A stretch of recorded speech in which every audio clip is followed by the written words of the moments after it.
Hey, what's going on guys? Bracky here.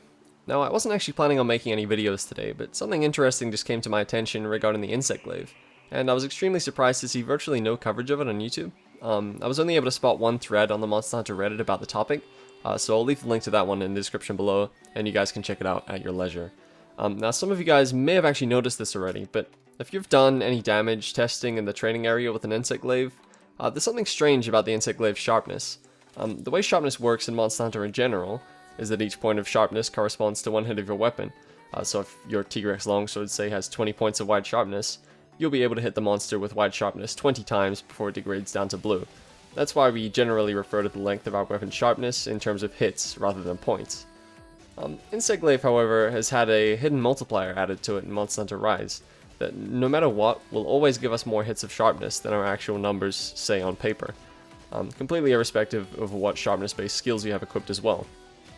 Now, from my testing, which is backed up by the findings posted on Reddit, the multiplier seems to equate to an extra 33% chance of not consuming a point of sharpness when attacking a monster. This multiplier is calculated independently to the skill Razor Sharp. Now, this is great news for us Insect Glaive players, but it also means that we need to take into more consideration what sharpness skills we're actually using on our sets and how they actually interact with our new hidden multiplier. Now, for my calculations, I use the final upgrade of the Chameleos Insect Glaive, the Hazy Caster. At base sharpness, it comes with 0 hits of wide sharpness, but is increased by a flat 10 points of wide sharpness for each point we put into Handicraft. This makes it nice and easy to test, though most of our testing is theoretical since we already have our multiplier. Now, let's say my set has 2 points in Handicraft, that's 20 hits of wide sharpness, and 3 points into Razor Sharp. We first need to take our 20 hits of white and divide it by a multiplier of 0.5 in order to get our effective white sharpness after Razor Sharp. If we were using Razor Sharp level 2, we would instead need to divide it by 0.75 rather than 0.25. This is because we're actually dividing our sharpness by the odds that our sharpness will deplete rather than not deplete. Now, after taking our 20 hits of wide sharpness and dividing it by our Razor Sharp multiplier of 0.5, we will then divide the result by our innate Insect Glaive sharpness multiplier of 0.66, and then we'll get our effective wide sharpness from the result of that equation. Because we're dealing with multipliers, well, we're technically dividing, but I digress, we'll actually stand to benefit some more from points in the Handicraft in general than points in the Razor Sharp, but that much ought to be expected.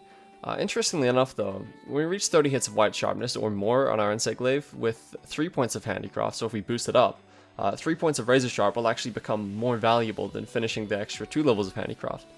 So if we do the math again, it's 30 hits of wide sharpness divided by our Razor Sharp multiplier of 0.5 divided by our innate Insect Glaive multiplier of 0.66 actually gives us 90 hits of wide sharpness.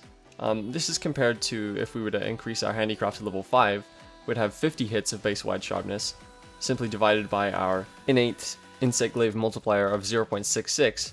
We actually only end up with 75 hits of wide sharpness, which is 15 points less than the other variation. So basically we can see that we get a pretty significant amount more wide sharpness from the 3 points of Razor Sharp compared to the extra 2 points of Handicraft. In short, I'd argue that if you're going for some extra comfort on your set, 30 points of wide sharpness with Razor Sharp 3 is probably the goal you should be aiming for. Now, I could keep going on, but I wanted to keep this video relatively short since it's currently my day off. That said, please do keep this math in mind when coming up with your own Insect Glaive sets, because it has a pretty big impact on your overall sharpness. Finally, if you found this interesting and you enjoyed the video, please do leave a like and subscribe to the channel. It really helps me to figure out what kind of content you guys want, so I can keep making more of it. And I really do enjoy making content for you guys, so it'd be very much appreciated. Anyways guys, that's all for today. Thank you guys so much for watching, and I'll see you in the next one. Peace.